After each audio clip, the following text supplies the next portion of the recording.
আছে। আচ্ছা সুইটি আনমিউট করতেছে না, প্লাস ওকে দেখাও যাচ্ছে না। ইফাতের অবস্থা একই। কি হয়েছে বাবা তোমাদের দুইজনের?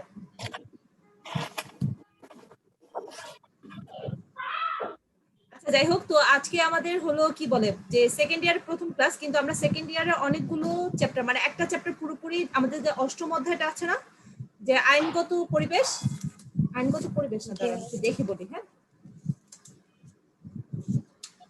আমাদের অষ্টম অধ্যায়টা হলো হ্যাঁ ব্যবসা আইনগত দিক। সেই আইনগত দিকের যে চ্যাপ্টারটা পুরোটাই হলো ভিডিও আপলোড দেওয়া আছে, ইউটিউবে ক্লাস আপলোড দেওয়া আছে। এবং যে নবম অধ্যায় ব্যবসায় সহায়ক সেবা, এটারও মনে হয় 3টা লেকচার আপলোড দেওয়া আছে। ঠিক আছে, এগুলো তোমাদের কি করতে হবে, নিজ দায়িত্বে দেখে নিতে হবে। কিন্তু আজকে আমি যেটা পড়াবো সেটা হলো আজকে আমাদের 4 নম্বর লেকচার। বের করো, সবার কাছে বই আছে? সবাই একটু বইটা বের করো। বইটা দেখতে পাচ্ছি সবাই? জি মিস। তো বই যেহেতু দেখতে পাচ্ছি, তো আমরা পড়াশোনা শুরু করে দিই। হ্যাঁ, ওকে এরকম কেউ কি আছে যার কিনা মানে ওই যে ক্লাসে আসতে সমস্যা হচ্ছে, লিংকে ঢুকতে পারছে না, এরকম কোনো সমস্যা হচ্ছে কারো? জি মিস, অনেকে ঢুকতে পারতেছে না, বসে ঢুকতে পারছি না। ম্যাম আসসালামু আলাইকুম। ওই যে বললো আসছিল না, নেটে প্রবলেম ছিল, তাই আবার বের হয়ে আবার এসেছি। আচ্ছা ঠিক আছে, সমস্যা নেই। তো এই যে এটা হলো আমাদের নবম অধ্যায়, দেখতে পাচ্ছি তো, ব্যবসা সহায়ক সেবা। জি মিস। আচ্ছা, ব্যবসায় সহায়ক সেবা, এখানে প্রথম ব্যবসায় সহায়ক সেবার ধারণাটা কি, এটা খুবই ইম্পর্টেন্ট জিনিস, কারণ বুঝতে হবে। এবং সবচেয়ে ইম্পর্টেন্ট, এটা একদম স্টার্ট দিয়ে রাখো তো, ব্যবসায় সহায়ক সেবার ধরন ও উৎস। তোমাদের এই চ্যাপ্টারটাতে মেনলি হলো এমসিকিউ এবং হলো জ্ঞানমূলক বা অনুধাবনমূলক প্রশ্নের জন্য আসবে। ঠিক আছে, মানে এইখান থেকে একটা সৃজনশীল, পুরোপুরি একটা সৃজনশীল আসা অতটা মানে ইম্পর্টেন্ট না আসার মতো, কিন্তু এখান থেকে অনেক এমসিকিউ আসবে। ঠিক আছে, এমসিকিউ এবং জ্ঞানমূলক প্রশ্নের জন্য এই চ্যাপ্টারটা একদম বেস্ট একটা চ্যাপ্টার। কেউ যদি 1000টা প্রশ্ন করতে চায় তাহলে করতে পারে।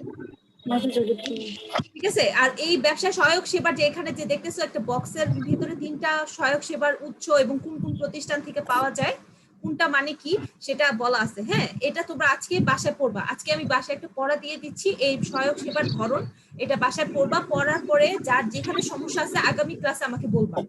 ঠিক আছে বাবা? জি মিস।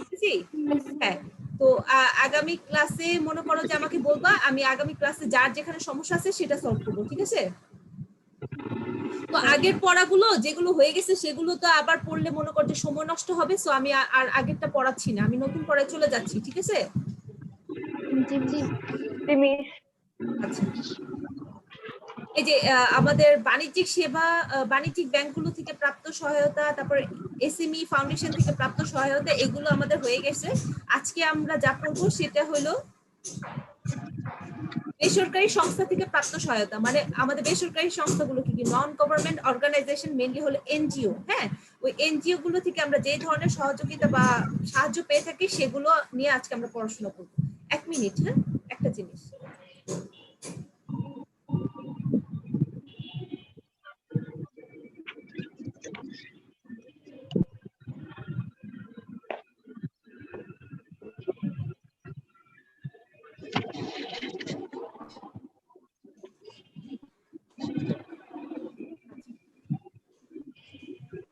আমার বাসার পাশে কনস্ট্রাকশনের কাজ হচ্ছে, তো তো মনে হয় একটু সাউন্ডের সমস্যা হচ্ছে, তাই না?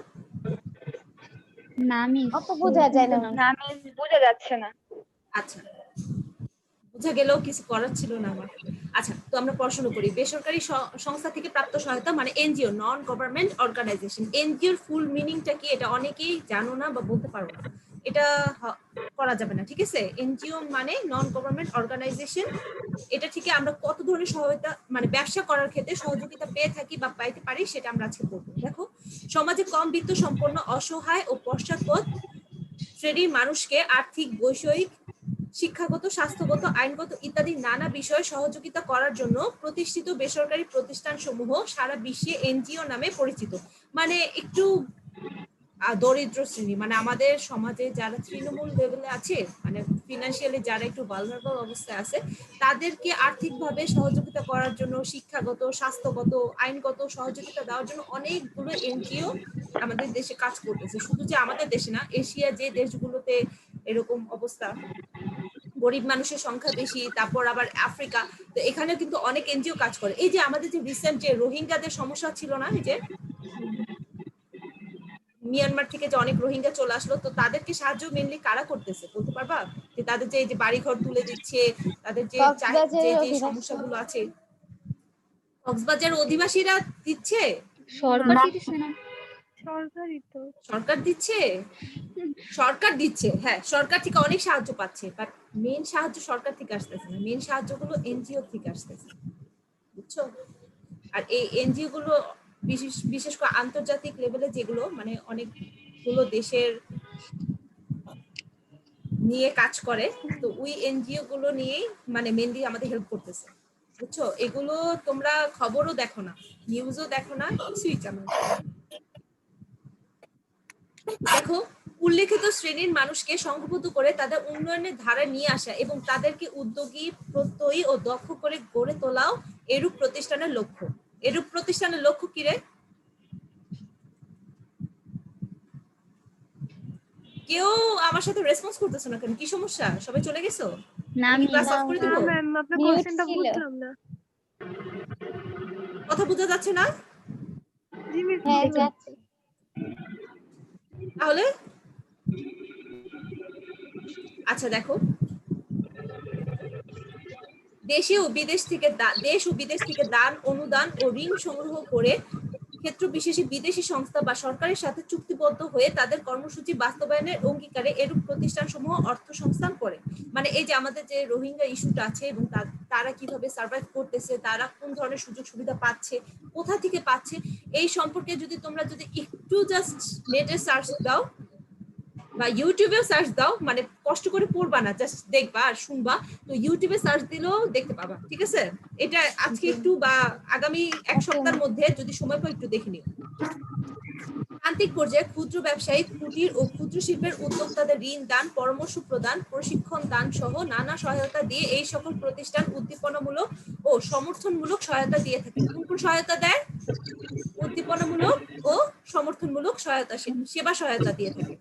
বাংলাদেশে এনজিও ব্যুরোর অধীনে নিবন্ধিত প্রতিষ্ঠানের সংখ্যা 2013 সালে ফেব্রুয়ারি পর্যন্ত ছিল 2209টি। কয়টি? 2209টি। 2209টি। 2209টি। তারপর ক্ষুদ্র ঋণ কার্যক্রমকে সুষ্ঠুভাবে পরিচালনা ও নিয়ন্ত্রণের জন্য সরকার micro credit regulatory authority MRA প্রতিষ্ঠা করেছে। এটা খুবই ইম্পর্টেন্ট, দাগাও। এই যে এই মানে ক্ষুদ্র ঋণ কার্যক্রম, ঠিক আছে, মাইক্রো ক্রেডিটের ব্যাপারটা, এটা যেন ঠিকঠাক মতো নিয়ন্ত্রণ করা যায়, মানে চাইলেই যেন যে কেউ এটা নিতে না পারে, এবং যাদেরকে সরকার দিতে চাচ্ছে বা যাদেরকে দেওয়া দরকার তারা যেন এটা ঠিকঠাক মতো পায়, এর জন্য একটা প্রতিষ্ঠান আছে বা একটা রেগুলেটরি অথরিটি আছে, সেটার নাম কি? MRA। এটা ফুল মিনিং কি? Micro credit regulatory authority. তারপর দেখো, যার মাধ্যমে 31 ডিসেম্বর 2016 পর্যন্ত 769টি প্রতিষ্ঠানকে ক্ষুদ্র ঋণ কার্যক্রম পরিচালনার সনদ প্রদান করা হয়েছে। কি প্রদান করছে? সনদ। এদের মধ্যে ব্র্যাকের নাম তো জানি, ব্র্যাক জানি, আশা, প্রশিক্ষা, স্বনির্ভর বাংলাদেশ, কারিতাস, TMSS, এটার নামটা অনেক ইন্টারেস্টিং, ঠিক আছে, শক্তি, ব্যুরো বাংলাদেশ, SSS ইত্যাদির নাম উল্লেখযোগ্য। এছাড়া কোম্পানি আইনের অধীনে অলাভজনক সংস্থা, নন প্রফিট অর্গানাইজেশন হিসেবে নিবন্ধিত হয়ে অনেক প্রতিষ্ঠান এ ধরনের কাজে নিয়োজিত রয়েছে। আচ্ছা, নন প্রফিট অর্গানাইজেশন বলতে কে কি বুঝছে আমার একটু বলো তো, কার কি বুঝছে? আমি এটা জিজ্ঞাসা করতে গেছিলাম, ম্যাম তাহলে কি লাভ হয় না? আচ্ছা, লাভ হয় না। তারপর আর নরমালি সকল প্রতিষ্ঠানই তো লাভের বিনিময়ে কাজ করে না? কোন প্রতিষ্ঠানগুলো? মানে কিছু কিছু ছাড়া। কিছু কিছু ছাড়া মানে কি? কারা লাভ ছাড়া কাজ করে বলো তো? সবাই তো মানে যারা হচ্ছে সমাজের উন্নতির দেখতে জন্য পাচ্ছি যারা না, কাজ করে। আমি কিন্তু কাউকে দেখতে পাচ্ছি না। কথা বলতেছো, কে কথা বলতেছো বুঝতেছি না, কাউকে দেখতে পাচ্ছি না।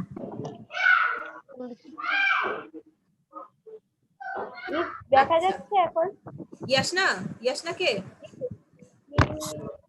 হ্যাঁ, ইয়াসনাকে অন্ধকার দেখা যাচ্ছে। আচ্ছা বলো তো, কি ছিল মানে অলাভজনক প্রতিষ্ঠান কারা, মানে কাদের, কোন প্রতিষ্ঠান যাদের কোনো লাভ নেই? যারা সামাজিক জিনিস নিয়ে কাজ করে। এক্স্যাক্টলি, সামাজিক প্রতিষ্ঠানগুলো। দেখো, কিছু প্রতিষ্ঠান আছে যাদের মূল উদ্দেশ্য মানুষের সেবা করা, ঠিক আছে, তার মানে এটা না যে নিজের পয়সা সব দিয়ে দিবে, ঠিক আছে, ব্যবসায়িক কার্যক্রম বাদ দিয়ে তারা একদম সবকিছু মানুষের ধরে ধরে টাকা দিয়ে দিবে তা না, তারা মেনলি সেবা দিবে। সেবাটা দেওয়ার তাদের মূল উদ্দেশ্যটা হলো তারা মানুষের সেবা করবে, কিন্তু তারা হলো অর্থ লাভ করবে না। এমন একটা উদাহরণ বলতে পারবা যে একটা প্রতিষ্ঠান যেটা কিনা লাভের জন্য কাজ করে না, মানে তাদের উদ্দেশ্য সেবা? Ma'am school college. School college, হ্যাঁ ঠিক আছে, স্কুল কলেজ। এই যে আমাদের যে স্কুলটা আছে, কলেজটা আছে, এটাতে তোমরা যে পড়াশোনা Hospital? করতেছো তার জন্য কিন্তু তোমরা কিন্তু বেতন দিচ্ছ, ঠিক আছে, সেই বেতনটা থেকে আমাদের বেতন আসতেছে। বাট মনে করো এটার মূল উদ্দেশ্য কিন্তু মানে যে লাভ করব, তোমাকে আমি সেবা দিয়ে যে টাকা অর্থ উপার্জন করবো তা কিন্তু না। কিন্তু এর থেকেও আরো ভালো একটা উদাহরণ হলো আঞ্জুমান মফিদুল ইসলাম, চিনি? না মিস। মিস নো মিস চিনি না। মিস এই যে আচ্ছা। একটা সংস্থা করে যে ফ্রিতে খাবার রেড, আচ্ছা আচ্ছা, দেয়। রেড ক্রিসেন্ট, এটা জানি, রেড ক্রিসেন্ট সম্পর্কে। জিনিস জিনিস এটা অলাভজনক প্রতিষ্ঠান। তারপর হলো 1 টাকায় আহার, এটার নাম জানি, ছোট বাচ্চাদের যে ওই যে শোনা শোনা লাগে। শোনা শোনা লাগে। আচ্ছা ঠিক আছে, তো মনে করো যে এই ধরনের প্রতিষ্ঠানগুলো নন প্রফিট অর্গানাইজেশন, এইখানে কিছু উদ্যোক্তা থাকেন, তারা একটু পয়সাওয়ালা মানুষই, তো তাদের মূল উদ্দেশ্য থাকে তারা মানুষকে সেবা করবে, এর জন্য তারা ইনভেস্ট করে একটা প্রতিষ্ঠান গঠন করে। প্রতিষ্ঠানটি পরে যে টাকা ইনভেস্ট করা হয়েছে সেই টাকায় পরিচালিত হয়। তারা যে সেবাটা দেয় তার বিনিময়ে অর্থ গ্রহণ করে, বাট সেই অর্থের উদ্দেশ্য সেটা থাকে না যে আমার লাভ হবে, লাভের হিসাব তারা করবে না, তারা মেইনলি হিসাব করবে তাদের মানুষকে সেবা দেওয়া, সহায়তা করা, ঠিক আছে। আচ্ছা দেখো, দেশের প্রধান কয়েকটি এনজিও প্রতিষ্ঠান সম্পর্কে নিম্নে আলোচনা করা হলো।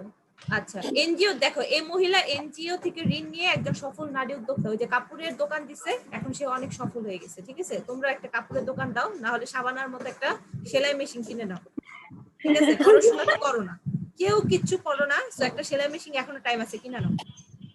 আচ্ছা, প্রথমটা ম্যাম সেলাই তো করতে পারি না। শিখা নিবা, অসুবিধা নেই, টিউটোরিয়াল আছে ইউটিউবে। আচ্ছা, BRAC, Bangladesh rural advancement committee, এটা ফুল নেম কি? Bangladesh rural advancement rural committee. Administration committee. এটা মুখস্থ করে ফেলবা, হ্যাঁ, ফুল নেমটা। তারপর ব্র্যাক, বাংলাদেশ সর্ববৃহৎ এনজিও প্রতিষ্ঠান, এটা কি? সর্ববৃহৎ এনজিও প্রতিষ্ঠান, ঠিক আছে। স্বাধীনতার পরপরই 1972 সালে জনাব ফজলে হোসেন আবেদের নেতৃত্বে এই প্রতিষ্ঠানের যাত্রা শুরু। দারিদ্র্য বিমোচনের লক্ষ্যে ঋণদান কর্মসূচি ছাড়াও এই সংস্থা স্বাস্থ্য, শিক্ষা, সামাজিক উন্নয়নের কাজ করে থাকে। বুঝছি ব্র্যাকের কাজ কি কি?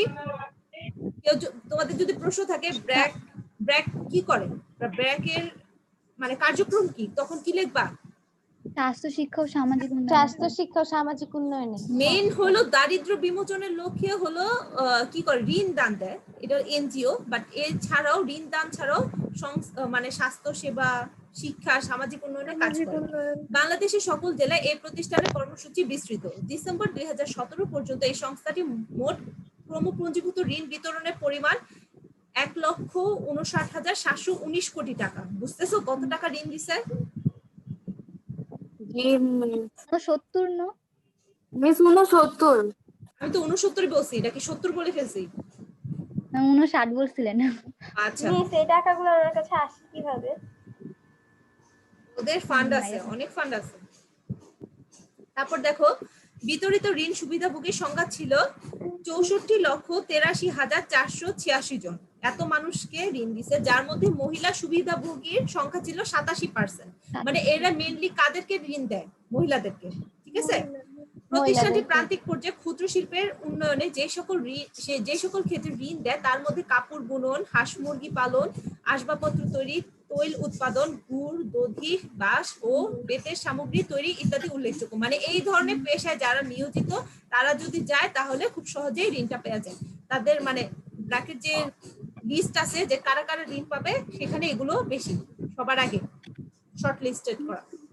তারপর দেখো, প্রতিষ্ঠানটি নিজস্ব প্রশিক্ষণ কেন্দ্রের মাধ্যমে আত্মকর্মসংস্থানে ইচ্ছুক যুবক ও যুব মহিলাদের বিভিন্ন ট্রেডে প্রশিক্ষণ দিয়ে থাকে। মানে তুমি যদি এরকম হয় যে যারা বললা যে ম্যাডাম সেলাই মেশিন যে কিনবো, সেলাইও তো পারি না, তো ব্র্যাকের কাছে যে বলবা যে আমি সাবানা হইতে চাই, সো আমি সেলাই শিখবো, ঠিক আছে। তো ওইখানে গেলে তোমার ওই সাবানাও বানায় ফেলবে, সেলাই করাও শিখাই দিবে।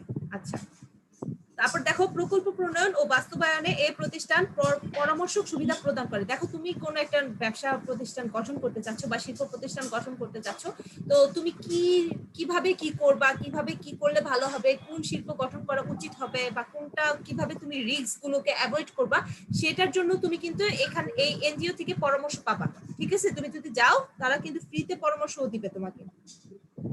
তারপর আধুনিক ডিজাইন ও প্রযুক্তি সরবরাহের মাধ্যমে গ্রামীণ শিল্পজাত পণ্যের মান উন্নয়নে এই প্রতিষ্ঠান কাজ করছে। আচ্ছা, আমরা কি আড়ং চিনি? জি মিস। আচ্ছা দেখো এখন কি বলতেছে। দেশের ঐতিহ্যবাহী কারুশিল্প যেমন হস্তজাত শিল্প সামগ্রী, সিল্ক, জামদানি, নকশি কাঁথা ইত্যাদি উন্নয়নে ব্র্যাক কাজ করছে। ব্র্যাকের নিজস্ব ডেইরি ফার্মে উৎপাদিত আড়ং দুধ বাজারজাত করা হয়। বড় শহরগুলোতে ব্র্যাকের নিজস্ব বিপণন কেন্দ্র আড়ং সবার নিকট সুপরিচিত। বুঝতে পারতেছি? এই যে আড়ং এর যে শোরুমে আমরা যে এত দাম দিয়ে জিনিসপত্র নিয়ে আসি, পাটের, তাঁতের, তারপর জামদানি, ঠিক আছে, এই জিনিসগুলো কোথা থেকে আসে? মেনলি ওই যে গ্রামে গঞ্জে যে মানুষগুলো নিজের হস্তশিল্পের মাধ্যমে কাজগুলো করে, তাদেরকে একটু উন্নত ডিজাইন দেয়, কিভাবে তৈরি করতে হবে সে প্রযুক্তি সম্পর্কে তাদেরকে প্রশিক্ষণ দেয়, তারা উৎপাদন করে, তাদের থেকে আড়ং মানে ব্র্যাক কিনে নিয়ে এসে আড়ং এর শোরুমে সেল করে দিচ্ছে। বুঝছি? জি মিস, বুঝতে পেরেছি। এখন আমরা সায়েন্সটা ধরতে পারছি আড়ং এর? জি মিস। আচ্ছা, তারপর দেখো ব্র্যাকের কার্যক্রম দেশের সীমানা ছেড়ে এখন বিদেশেও সম্প্রসারিত, মানে বাইরেও আমরা আড়ং এর জিনিসপত্র পাবো। ঠিক আছে, মানে ব্র্যাকের জিনিসপত্র পাবো। তারপর দেখো আশার ফুল মিনিং কি? Association for social advancement. আশার ফুল মিনিংটা কি? এটা দাগায় ফেলো। Association for social advancement. হ্যাঁ, এটা দরকার আছে। হ্যাঁ, এটা মনে রাখা দরকার আছে, মুখস্থ করবা। তারপর দেখো বাংলাদেশের দরিদ্র জনগোষ্ঠী আর্থসামাজিক উন্নয়নে 1978 সালে, কত সালে গঠিত হয়েছে? আশা প্রতিষ্ঠা লাভ করে এবং 1992 সালে বিশেষায়িত ক্ষুদ্র ঋণ প্রতিষ্ঠান হিসেবে কাজ শুরু করে। কত সালে? 1992 সালে।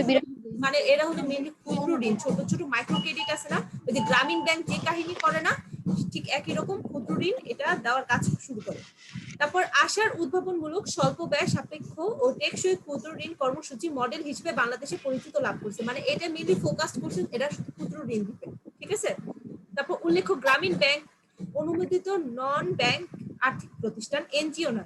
মানে আমরা যে গ্রামীণ ব্যাংকটা সম্পর্কে জানি বা গ্রামীণ ব্যাংক করে, এটা কিন্তু কোনো এনজিও না, এটা মেইনলি একটা নন ব্যাংকিং আর্থিক প্রতিষ্ঠান। ঠিক আছে, এটা কিন্তু এনজিও না।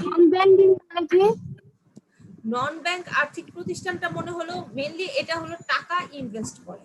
ঠিক আছে, মানে এটার কাহিনী এরকম না। ব্যাংকের কাহিনী কি? ব্যাংক হলো তোমার ঋণ দিবে, তার থেকে সুদ উঠাবে, সুদ নিবে, আবার মনে করো যে তুমি টাকা রাখবা, সেটার থেকে তোমাকে সুদ দিবে। ব্যাংকের মূল কাহিনী কি? সুদ, সেটার উপরে কিন্তু ব্যাংক চলে। বাট গ্রামীণ ব্যাংকের উদ্দেশ্য যে এটা না যে তাদের সুদ লাগবে, তারা সুদটা মেনলি চাচ্ছে না, বাট তারা কিন্তু টাকা দিচ্ছে, টাকা নিয়ে কাজ করতেছে, তারা ঋণ দিচ্ছে, কিন্তু তাদের মূল উদ্দেশ্য কিন্তু সুদ নেওয়া বা সুদ দেওয়া এটা না। বুঝছি? বুঝছো মা? আচ্ছা, তারপর দেখো তাদের ক্ষুদ্র ঋণ কর্মসূচি অত্যন্ত প্রসারিত। তবে বাংলাদেশে যত এনজিও কাজ করছে, আশা ক্ষুদ্র ঋণ কর্মসূচির বিষয়ে অত্যন্ত সফল প্রতিষ্ঠান। তো ক্ষুদ্র ঋণ সম্পর্কিত মানে ক্ষুদ্র ঋণ দেওয়া এবং সেটা ম্যানেজ করার জন্য সবচেয়ে লিডিং পজিশনে কে আছে আমাদের দেশে? আশা। 2017 সালে ডিসেম্বর পর্যন্ত এর ক্রমপুঞ্জীভূত ঋণ বিতরণ দাঁড়িয়েছে 1,27,357,357.39 কোটি টাকা এবং আদায় হলো 1,11,189.80 কোটি টাকা। দেখছো, এত টাকা আদায় করে ফেলছে, প্রায় অলমোস্ট কাছাকাছি যত টাকা দিছে অলমোস্ট কাছাকাছি আদায় করে ফেলছে। মোট সুবিধাভোগীর সংখ্যা ছিল 77,97,463 জন। এর মধ্যে মহিলার সংখ্যা 71,34,327 জন। মানে এরাও কিন্তু মেইনলি মহিলাদেরকে ঋণ দেয়। তো বুঝতেছো তোমরা মহিলা হয়ে, মেয়ে মানুষ হয়ে কতটা সুবিধার মধ্যে আছো। জাস্ট যাবা টাকা দিয়ে দিবে, বুঝছো? তুমি একটা মেয়ে দিয়ে দিবে তোমার টাকা, বাট তোমার ভাই বা বাবা বা কোনো ছেলে গেলে তাদের কিন্তু দিবে না সহজে, অনেক ঝামেলা করবে। বুঝছো? দেখো সাবানা এখনো চেল হয়ে যেতে পারে। টাকা দিবে, আমরা যদি বলি আমার টাকা লাগবে আমি আর ফেরত দিব না, তাইলে দিবে। তো এটা তুমি বুঝো যে তুমি কি বলতেছো আর তোমার কি করবে। ঠিক আছে, তুমি যা বলতেছো সেটা শুনলে কত সুন্দর করে আদর করে দিবে সেটা তুমি বুঝে নিও। তারপর গ্রামীণ জনপদে বিভিন্ন ক্ষুদ্র ব্যবসায়ীদের সংগঠিত করে তাদের ক্ষুদ্র ঋণ দিয়ে প্রতিষ্ঠানটি সহায়ক সেবা দিয়ে চলেছে। মানে গ্রামীণ মানুষ, হ্যাঁ, বিভিন্ন ক্ষুদ্র ব্যবসায়ীদের ছোট ছোট ঋণ দিয়ে এরা সহায়ক সেবা দেয়। বাংলাদেশ ছাড়াও বিভিন্ন দেশে এখন মাইক্রো ফিন্যান্স খাতে প্রসারের জন্য আশা কাজ করতেছে। দেখো, শুধু যে আশা যে আমাদের বাংলাদেশেই মাইক্রো ফিন্যান্স হিসেবে কাজ করতেছে তা কিন্তু না, আরো অনেকগুলো দেশে মাইক্রো ক্রেডিটের কাজ চলতেছে। তারপর কি প্রশিক্ষা, ঠিক আছে, এটা কে পড়বে রে? কেউ একজন পড়ো তো, কে পড়বে প্রশিক্ষাটা? মিস আমি পাঠানা, হ্যাঁ পড়ো বাবা, পড়ো। প্রশিক্ষা বাংলাদেশের অন্যতম বৃহৎ এনজিও। 1975 সালে ঢাকা নারায়ণগঞ্জের কয়েকটি গ্রামে প্রশিক্ষার উন্নয়ন কার্যক্রম সূচিত হয় এবং 1976 সালে প্রতিষ্ঠানটি আনুষ্ঠানিকভাবে বৃহত্তর পরিসরে কাজ শুরু করে। পাঠানাকে আমি একটু থামাই বাবা। এই যে সালগুলো এখানে দেখতেছো বা আগে যেগুলো দেখছো সেগুলো একটু দাগায় রেখো, হ্যাঁ, এগুলো আসতে পারে। তারপরে পড়ো পাঠানা। প্রতিষ্ঠানটি বাংলাদেশের ক্ষুদ্র ব্যবসায়ের বিকাশে শুরু থেকে গুরুত্বপূর্ণ অবদান রেখে চলেছে। কৃষিভিত্তিক ক্ষুদ্র শিল্প, তাঁত শিল্প, হস্তশিল্প, গবাদি পশুপালন, মৌমাছি চাষ, চারা উৎপাদন সহ অনেক নতুন নতুন উপজীবিকা সৃষ্টিতে প্রশিক্ষণ ভূমিকা রেখেছে। জন্য প্রশিক্ষণ প্রদান, ঋণ দান, তত্ত্বাবধান ইত্যাদি কাজ প্রতিষ্ঠানটি করে থাকে। 2015 সালের ডিসেম্বরের হিসাব অনুযায়ী প্রশিক্ষা 59টি জেলার 24,139টি গ্রাম ও 2,380টি বস্তিতে দরিদ্র জনগোষ্ঠী টেকসই অর্থনৈতিক উন্নয়নের লক্ষ্যে কাজ করে চলেছে। এই প্রতিষ্ঠানটি 17,94,759টি প্রকল্পের মাধ্যমে ক্রমপুঞ্জিত 5 লক্ষ মিস এটা কি 5 লক্ষ মিস ম্যাম ক্রমপুঞ্জীভূত মানে কি? 5,450 কি ক্রমপুঞ্জীভূত মানে কি? জি মিস। এটা হলো অ্যাকোমোডেটেড, মানে কোথাও একজন, মানে একটা ক্লাস্টার। আচ্ছা, আমি ইংলিশ বলতেছি কেন, বাংলা হলো মনে করো যে কোথাও একটা পুঞ্জীভূত হয়ে থাকে না, মানে সবকিছু একসাথে সেন্ট্রালাইজ হয়ে আছে। কিন্তু তুমি কি বুঝছো? আমি মানে আরো বেশি জটিল করে ফেলতেছি। মানে সবকিছু ছড়ানো না, একটা জায়গায় একদম মানে ক্লাস্টার করে রাখো, পুঞ্জীভূত হয়ে থাকে। এবার বুঝছি? মানে একত্রিত হয়ে থাকে এরকম কিছু? হ্যাঁ, একটা জায়গায় একত্রিত হয়ে আছে। আচ্ছা আচ্ছা ঠিক আছে। আচ্ছা, তোমরা কি সবাই কি মানে প্রেজেন্ট দিছো? চ্যাটে গিয়ে তোমরা তোমাদের নিজেদের মানে নাম রোল তো আছে। ম্যাম এটা লাস্টে আবার প্রেজেন্ট নিতে হবে। জি মিস এখন দিয়েছি। হ্যাঁ দিয়ে দাও, ঠিক আছে, যে যে আছো দিয়ে দাও, আস্তে আস্তে দিয়ে দাও। আচ্ছা, তো ফারহানা পড়ো, শেষ হয়নি তো, লাস্ট একটু আছে। ম্যাম লাস্টে আবার প্রেজেন্ট দিতে হয়, মানে আর কি আপনি নিবেন এরকম কিছু? দিতে পারি, অনেক কিছু করা যেতে পারে, সবই সারপ্রাইজ, জি ঠিক মিস। আছে। আচ্ছা, তারপর এই স্বনির্ভর বাংলাদেশটা ইয়াসনা পড়বে। ইয়াসনা পড়ো তো স্বনির্ভর বাংলাদেশটা। 1975 সালের সেপ্টেম্বর মাসে কৃষি ও বন মন্ত্রণালয়ের একটি বিশেষ সেল হিসাবে সমাজ উন্নয়নে আত্মনিয়োগ করলেও 1985 সাল থেকে প্রতিষ্ঠানটি বেসরকারি সংস্থা হিসাবে নিবন্ধিত হয়ে তৃণমূল জনগোষ্ঠীর অর্থনৈতিক উন্নয়নে কাজ করে যাচ্ছে। আত্মকর্মসংস্থানে আত্মকর্মসংস্থানে উদ্বুদ্ধ করে সদস্যদের আস্থাবর্ধক বিভিন্ন কাজে লাগানোর মাধ্যমে দারিদ্র্য বিমোচনে প্রতিষ্ঠানটির ভূমিকা তাৎপর্যপূর্ণ। এ পর্যন্ত 50টি জেলার 159টি উপজেলায় এর কর্মসূচি পরিচালিত হচ্ছে। প্রতিষ্ঠানটি আত্মকর্মসংস্থানের লক্ষ্যে আয়বর্ধক কর্মকাণ্ডের শুরু থেকে 2016 সালের ফেব্রুয়ারি পর্যন্ত 15,14,400 জন বিত্তহীন ঋণগ্রহীতাকে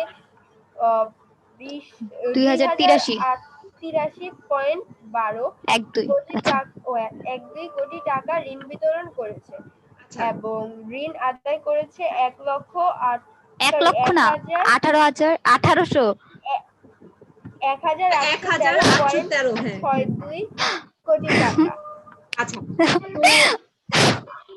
আচ্ছা ঋতু অনেক খুশি। আচ্ছা দেখো, এখানে আমি একটা মানে মার্ক করছি, বিশ্রী ভাবে মার্ক করছি, বাট দেখো এখানে এই স্বনির্ভর বাংলাদেশটা মেইনলি আমাদের কৃষি ও বন মন্ত্রণালয় একটা বিশেষ সেল মানে সরকার কর্তৃক কি প্রতিষ্ঠিত হয়েছিল, ঠিক আছে। হিসেবে প্রতিষ্ঠা হইলেও 1985 সাল থেকে প্রতিষ্ঠানটি কি বেসরকারি সংস্থা হিসেবে নিবন্ধিত হয়। মানে এরপরে এটা কি যে আমাদের যে তৃণমূল মানে একদম দরিদ্র শ্রেণীর মানুষগুলো আছে না, যে সমাজের একদম এর যে যারা আছে, তো তাদের অর্থনৈতিক উন্নয়ন করার জন্য তারা কিন্তু কাজটা করতেছিল। প্রথমে কি এটা সরকারি উদ্যোগে গঠন হলেও পরবর্তীতে এটা বেসরকারি হিসেবে কার্যক্রম শুরু করে বা নিবন্ধন নেয়, ঠিক আছে। তো বুঝছি এটা। জি হ্যাঁ, মিস। এইটা এই যে TMSS এটা ঋতু পড়বে, ঋতু অনেক খুশি, সে ঋতু পড়বে। পড়ো মা, পড়ো। ম্যাম আমাদের ঠেঙ্গামারা মহিলা সবুজ সংঘ হ্যাঁ, বগুড়া জেলাকে কেন্দ্র করে 1980 সালে TMSS বেসরকারি সংস্থা হিসেবে কাজ শুরু করলেও বর্তমানে বাংলাদেশের 63 জেলায় প্রতিষ্ঠানটির কার্যক্রম বিস্তৃত। প্রতিষ্ঠানটি শুরু থেকেই দারিদ্র্য দূরীকরণ, আর্থসামাজিক অবস্থার উন্নয়ন এবং নারী ক্ষমতায়নের জন্য কাজ করে যাচ্ছে। প্রতিষ্ঠানটি মূলত দারিদ্র্য ও বিত্তহীন মহিলাদের মধ্যে কাজ করে। তাদেরকে ঋণ সহায়তা ও প্রশিক্ষণের পাশাপাশি প্রতিষ্ঠানটি দোকান পরিচালনা, হাঁস মুরগি প্রতিপালন ও খামার পরিচালনা, মাছ চাষ, নার্সারি প্রতিষ্ঠা ও কুটির শিল্পের বিভিন্ন কাজে সহায়তা দিয়ে আত্মকর্মসংস্থানে সহায়তা করে। এ পর্যন্ত প্রতিষ্ঠানটি 63 জেলার 52,65,522 জন মহিলাকে এই সংস্থার আওতায় সংঘবদ্ধ করে 2016 সালের ডিসেম্বর পর্যন্ত কর্মপুঞ্জীভূত 16,677.97 কোটি টাকা ঋণ বিতরণ করেছে এবং কর্মপুঞ্জীভূত 14,817 কোটি টাকা ঋণ আদায় করছে। আচ্ছা ঠিক আছে। তো এটা কি বুঝি? জি মিস। ম্যাম বুঝিনি, আমি একটু পড়ে নি।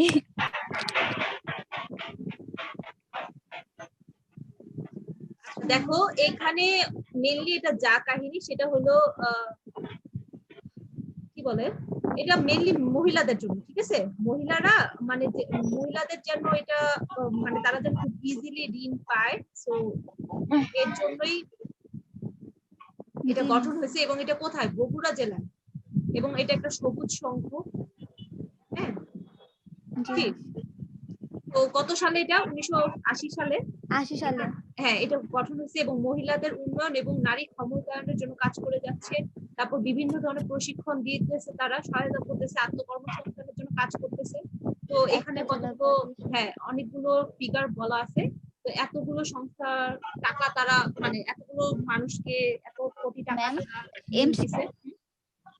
বলো ম্যাম, এমসিকিউতে কি এই টাকার অ্যামাউন্ট গুলো আসবে?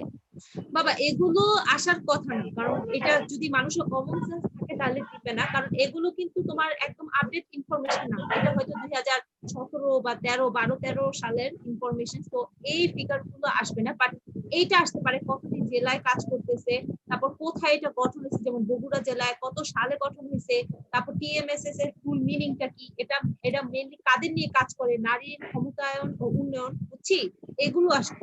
জি মিস। তোমরা কিন্তু নিজেরা যদি পড়ো বুঝবা যে আসলে কি আসতে পারে কি আসতে পারে না। আর আমাদের মেয়েগুলো তো অনেক স্মার্ট, তাই না? অনেক স্মার্ট, সব বুঝে।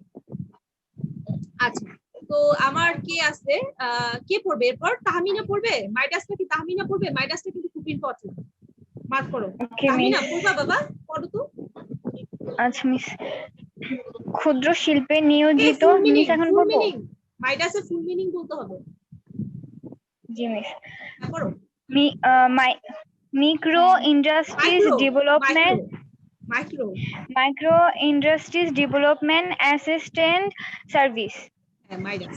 তারপর ক্ষুদ্র শিল্পে নিয়োজিত প্রান্তিক শিল্প মালিকদের আর্থিক, কারিগরি ও প্রশিক্ষণ সুবিধা দিয়ে দেশের অর্থনৈতিক উন্নয়নে তাদের ভূমিকাকে শক্তিশালী করার জন্য 1981 সালে এনজিও ব্যুরোতে নিবন্ধন নিয়ে 1982 সালে থেকে MIDS তার কাজ শুরু করে। মাইডাস তার কাজ শুরু করে ক্ষুদ্র শিল্পে উদ্যোক্তা ও মালিকদের ঋণ দান, এর সাথে সম্পৃক্তদের প্রয়োজনীয় প্রশিক্ষণ, তথ্য ও পরামর্শ প্রদান, নতুন নতুন ব্যবসা ক্ষেত্রে ও উপায় পদ্ধতি নিয়ে গবেষণা, নতুন ব্যবসা ও পদ্ধতিকে ক্ষুদ্র ব্যবসায়ীদের নিকট জনপ্রিয়করণ, ক্ষুদ্র শিল্পোৎপাদকদের পণ্য ও সেবা বাজারজাতকরণে সহায়তা দান ইত্যাদি কাজের মাধ্যমে প্রতিষ্ঠানটি এই ক্ষেত্রে স্বল্প সময়ে ব্যবধানে যথেষ্ট সুনাম অর্জন করতে সমর্থ হয়। পরবর্তী 2000 সালে প্রতিষ্ঠানটি তাদের কার্যক্রমকে আরো গতিশীল করার জন্য মাইডাস মাইনাসনিক মাইনাস ফিনান্সিং লিমিটেড ফাইন্যান্সিং হ্যাঁ ফাইন্যান্সিং হ্যাঁ ও সরি ফাইন্যান্সিং লিমিটেড নামে একটা নন ব্যাংক আর্থিক প্রতিষ্ঠান গঠন করে। প্রতিষ্ঠানটি তার 6টি কার্যক্রমের মধ্যে MIDI কর্মসূচি অধীনে ক্ষুদ্র প্রতিষ্ঠান সমূহকে 50,000 থেকে 10 লাখ টাকা পর্যন্ত ঋণ দিয়ে থাকে। এছাড়া SED কর্মসূচি আওতায় ক্ষুদ্র প্রতিষ্ঠান উন্নয়নে ঋণ প্রদান করে। এখন আমি সবার উদ্দেশ্যে একটু বলতেছি। তো দেখো আমি যে বললাম যে মাইডাসটা অনেক ইম্পর্টেন্ট, কেন ইম্পর্টেন্ট তোমরা কি ধরতে পারতেছো যে কেন ইম্পর্টেন্ট? এটার মধ্যে দুনিয়ার এমসিকিউ আসার মতো জিনিস আছে, ঠিক আছে? যেমন দেখো এটা কত সালে গঠন হয়েছে? 1981 সালে। তারপর 82 সাল থেকে হলো কাজ শুরু করে। এটা মেইনলি কি ঋণ, ব্যবসায়িক ঋণ, ক্ষুদ্র ঋণ এবং নতুন নতুন ব্যবসায় উদ্যোক্তা সৃষ্টির জন্য কিন্তু কাজ করে। মানে মানুষ যেন আরো বেশি ব্যবসা করতে চায়, উদ্যোক্তা সৃষ্টির জন্য এটা কিন্তু অনেক বেশি ইন্সপায়ার করে। এর কিন্তু কাজ কিন্তু অন্য সেবা না, মানে প্রশিক্ষণ দিবে বা মানুষের সামাজিক মর্যাদা বৃদ্ধি করবে বা মানুষের জীবনযাত্রা মান উন্নত করবে তা কিন্তু না। এদের মেইন কাজ হলো ব্যবসায়ীদের নিয়ে, ঠিক আছে? এটা বুঝতেছি। যেমন দেখো নতুন ক্ষুদ্র ব্যবসায়ীদের জনপ্রিয়করণ, ক্ষুদ্র শিল্প উদ্যোক্তারা যে নতুন নতুন পণ্য বা সেবা উৎপাদন করে এর জন্য তারা কি ইন্সপায়ার করে। তারপর এইখানে দেখো 2000 সালে কি তাদের আরেকটা নতুন, এটা খুব important, MFL Midas financing limited, এটা দাগাও। এটা গঠন হয়। তাছাড়া তাদের কয়টা কার্যক্রম আছে? 6টা। এটা এমসিকিউ আসতে পারে। তারপর হলো SED কর্মসূচির আওতায় কি হয়? ক্ষুদ্র প্রতিষ্ঠান উন্নয়নে ঋণ প্রদান করে। তার যদি তোমাদের প্রশ্ন আসে যে মাইডাসের কোন কর্মসূচির আওতায় ক্ষুদ্র প্রতিষ্ঠান উন্নয়নে ঋণ প্রদান করে, তখন কি দিবা? MFL দিবা না SED দিবা? SED। তো আমরা বুঝতে পারছি? জি মিস। আচ্ছা, তো দেখো এখানে কর্মপত্রে কি বলছে? কর্মপত্রে বলছে যে যে সকল বেসরকারি সংস্থা মাইডাস ছাড়া করেছো তাতে গঠনের দিক থেকে পুরনো এবং পুঞ্জীভূত ঋণ বিতরণের শীর্ষে যে দুটি বৈশিষ্ট্য ভিত্তিতে সংগঠনগুলোকে তালিকাভুক্ত করো। মন চাইলে এটা একটু পড়া দেখো, যদি মন চায়, না মন চাইলে নাই বাদ। আচ্ছা, তো এখন আমাদের হলো শিল্প ও বণিক সমিতি থেকে প্রাপ্ত সহায়তা। ওই যে চেম্বার অফ কমার্স আছে না, আমরা যে chamber of commerce and industry করি, জানি এটা সম্পর্কে কিছু? কেউ কোনো রেসপন্স করতেছে না, সবাই ঘুম নাকি চলে গেছে? না মিস জানি না। জানি না। কখনো শুনি নাই চেম্বার অফ কমার্স? না মিস। আমি তো চেম্বার অফ অনেক কিছুই শুনছি, কমার্সটা। আচ্ছা আচ্ছা আমি বুঝতে পারছি, আমরা সবাই বুঝতে পারছি। হ্যাঁ ইয়াস না, আমরা বুঝতে পারছি। আচ্ছা, তো এইটা কি পড়বে? অনেকক্ষণ পর মিস আমি মিস ভালোমতো 37 তো আপনার আওয়াজ বাজে, পাইছি ক্লাস এজন্য। টাইম তো শেষ। আচ্ছা 5 মিনিটেও আমরা পড়ে ফেলতে পারবো। এটা কি সুইটি পড়বে? 3 মিনিট। আচ্ছা সমস্যা নাই, আচ্ছা মিস আমি তোমরা করব। 5 মিনিট দিবা, বেশি আমি একটু বেশি লাগবে, ঠিক আছে? আমি একটু পড়াবো, আমার পড়াইতে ভালো লাগতেছে। দিতে পারবো আবার একটু 5 মিনিট বেশি? জি মিস। আচ্ছা, তো দেখো শিল্প ও বণিক সমিতি, এটা কি মালিহা পড়বে নাকি সুইটি পড়বে? কে পড়বে? সুইটি পড়বা বাবা? ম্যাম আমি পড়ি। আচ্ছা পড়ো পড়ো। যে যেটা না বুঝবে সে সেটা বলবা যে ম্যাম এটা বুঝি নেই, এই লাইনটা বুঝি নেই, ঠিক আছে? জি মিস। আচ্ছা পড়ো বাবা, কি পড়তে চাচ্ছিলে? মালিহা? জি ম্যাম। হ্যাঁ পড়ো। শিল্প ও বণিক সমিতি থেকে প্রাপ্য সহায়তা। Assistance of service provided by Chamber of Commerce and Industry. কোন নির্দিষ্ট অঞ্চলের এলাকা বা দেশের শিল্পপতি ও ব্যবসায়ীগণ নিজেদের স্বার্থ রক্ষা ও ব্যবসায়িক উন্নয়নের জন্য একত্রিত হয়ে যৌথ প্রচেষ্টায় ও পরিচালনায় যে সংগঠন প্রতিষ্ঠা করে তাকে শিল্প ও বণিক সমিতি বলে। এইটার মার্ক করে ফেলো, এটা হলো সংজ্ঞা, ঠিক আছে? এখান থেকে এ পর্যন্ত মানে শিল্প ও বণিক সমিতি বলতে বা সংস্থা বলতে কি বুঝো, এটা সংজ্ঞা, ঠিক আছে? জি মিস। আচ্ছা, বাংলাদেশের বিভিন্ন জেলা পর্যায়ে শিল্প ও বণিক সমিতি রয়েছে। একইভাবে বিভিন্ন ধরনের শিল্প মালিক যেমন গার্মেন্টস সামগ্রী প্রস্তুতকারক, বস্ত্র মালিক, প্লাস্টিক সামগ্রী প্রস্তুতকারক প্রভৃতি বিশেষ ধরনের শিল্প মালিকগণ তাদের জন্য শিল্প ও বণিক সমিতি গড়ে তুলেছে। Dhaka chamber of commerce and industries, Chittagong chamber of commerce and industries বাংলাদেশে জেলা পর্যায়ে শিল্প ও বণিক সমিতি। আচ্ছা এটা একটু মার্ক করো, এই লাইনটা মার্ক করো। মিস ঢাকা, হ্যাঁ মিস এই দুইটাই কি আছে মানে শিল্প ও বণিক সমিতি?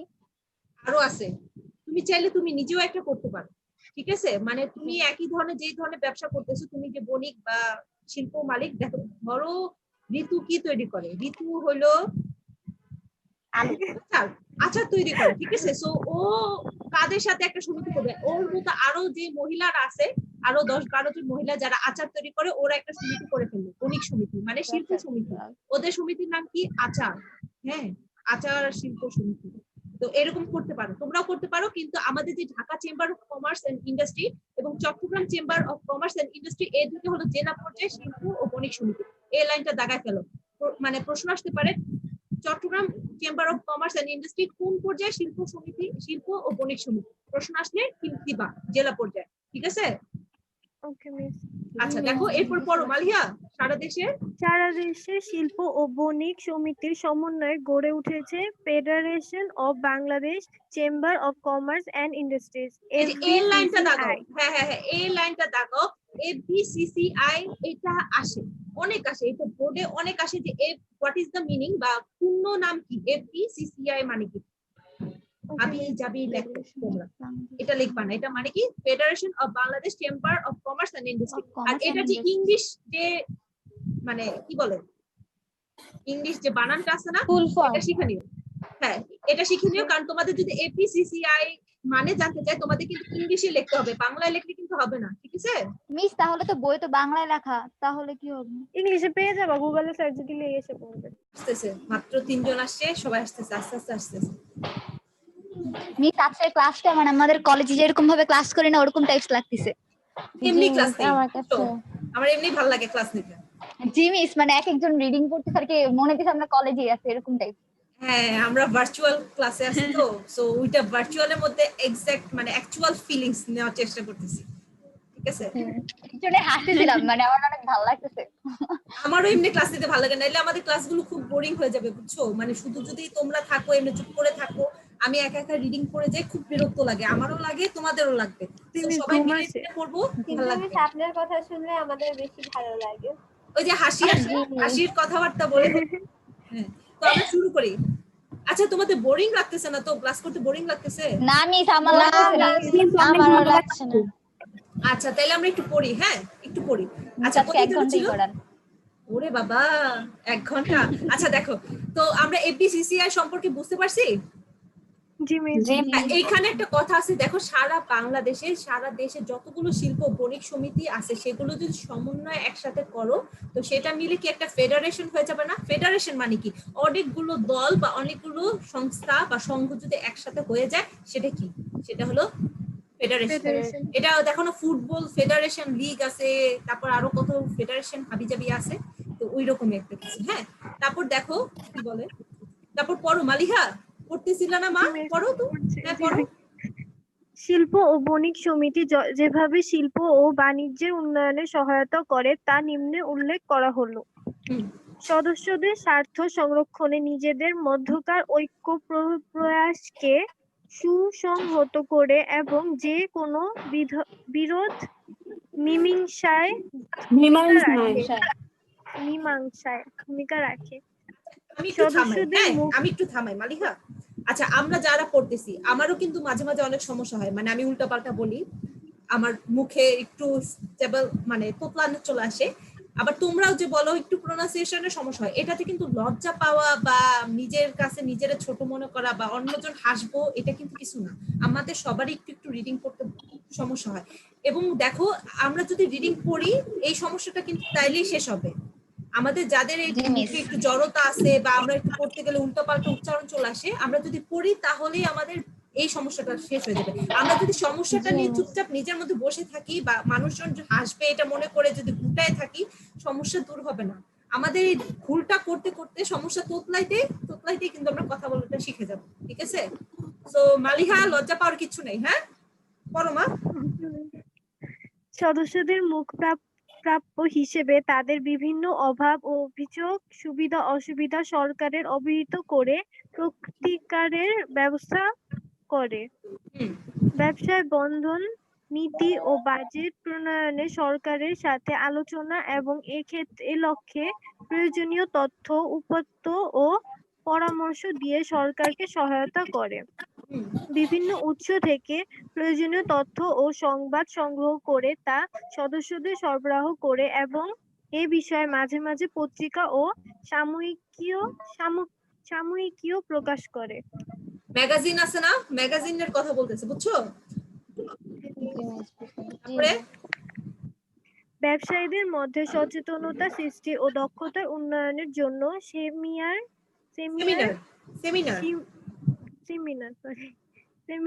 সিম্পোজিয়াম সিম্পোজিয়াম কি বাবা? এটা আমিও জানি।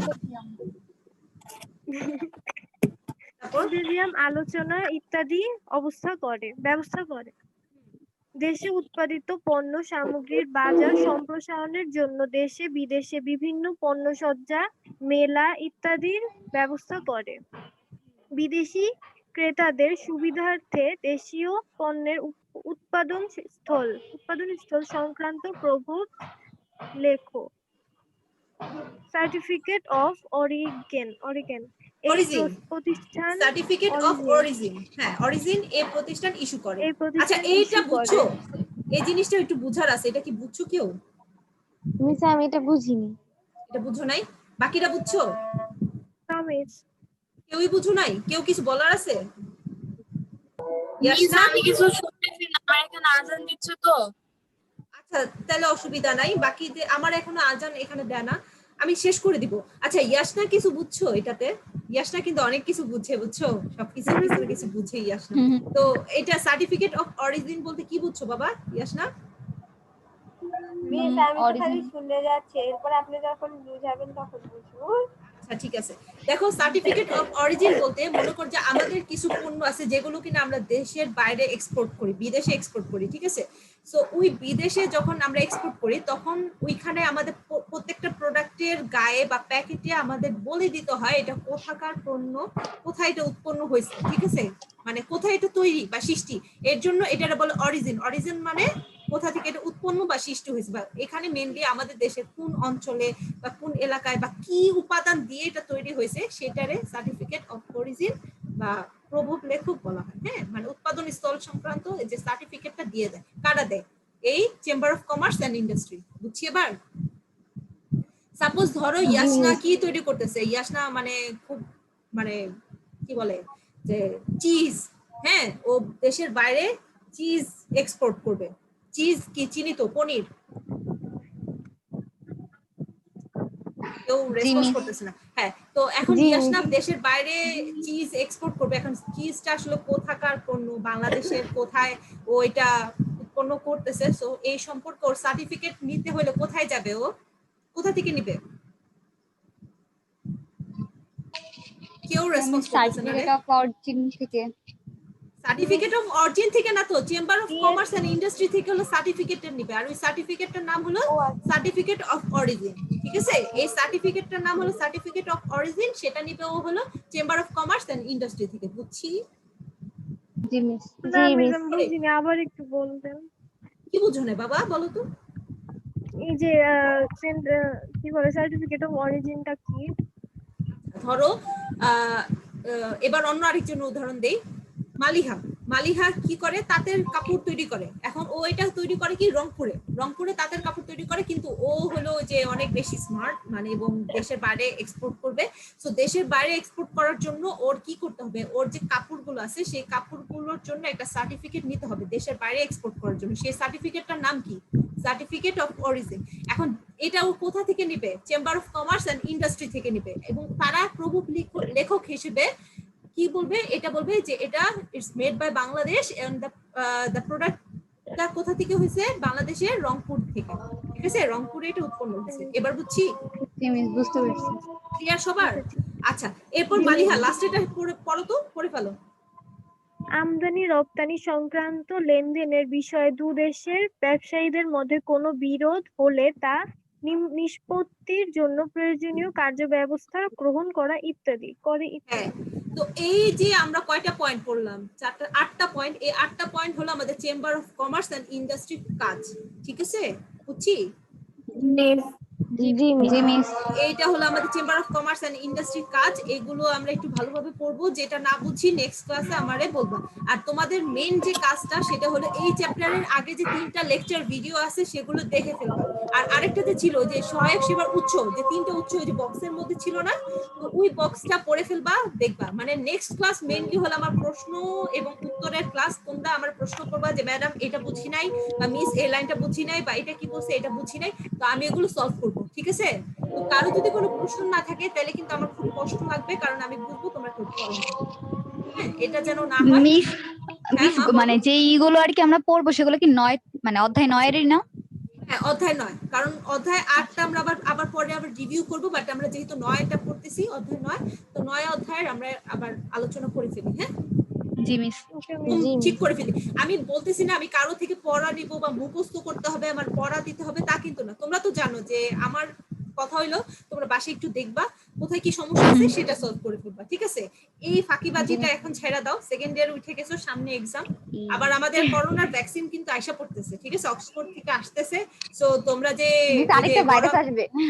আচ্ছা, বড় আপুদের কাহিনী হবে, তা এত খারাপ কথা বললো না। বড় আপুদের যে কাহিনী হয়েছে সেটা যে তোমাদেরও হবে তা কিন্তু না, তোমাদের এক্সাম দিতে হতে পারে। সো বিপদে পড়ার আগে ব্যবস্থা নিয়ে নাও, পড়ে ফেলো, একটু একটু পড়ে ফেলো, হয়ে যাবে। হ্যাঁ, আজকে আমাদের চ্যাপ্টারটা এতটুকু রাখি, পড়াটা এতটুকু রাখি, এবং সবাই ভালো থাকি, সুস্থ থাকি। জি মিস, আসসালামু আলাইকুম। আসসালামু আলাইকুম মিস। সবাই ভালো থাকবে, সবাইকে ধন্যবাদ। আমার ক্লাস নিতে খুব ভালো লাগছে। হ্যাঁ, সবাই অনেক আসসালামু ধন্যবাদ। আলাইকুম মিস। হ্যাঁ, ওয়ালাইকুম আমাদের আসসালাম। আজকে অনেক ভালো লাগছে। হ্যাঁ, আরেকটা কথা, সবাই ভর্তি হয়ে যাও, আর যারা আছে বাকি আছে তাদেরও বলো ক্লাস করতে। তোমরা আজকে তো কয়েকজন, আমি 8-9 জন পাইছি, গতকালকে আমি মাত্র অনেকেই তো 3 জনের নিয়ে ভর্তি ক্লাস করছি। হয় নাই, মানে হচ্ছে মিস যারা আমার যারা ভর্তি হয়ে গেছে। ভর্তি যারা হয়ে গেছে তারা তো খুবই ভালো কথা, বাট যারা ভর্তি হয় নাই তাড়াতাড়ি ভর্তি হয়ে যাও, 11 তারিখের মধ্যে ভর্তি হতে হবে। হ্যাঁ, ভর্তি হয়ে যাও, আর আমরা নেক্সট সপ্তাহে সবাই নিয়ে ক্লাস করবো, সবাই থাকবে। হ্যাঁ, ভর্তি হয়ে যাবো সবাই। আল্লাহ হাফেজ, ভালো থাকবে সবাই।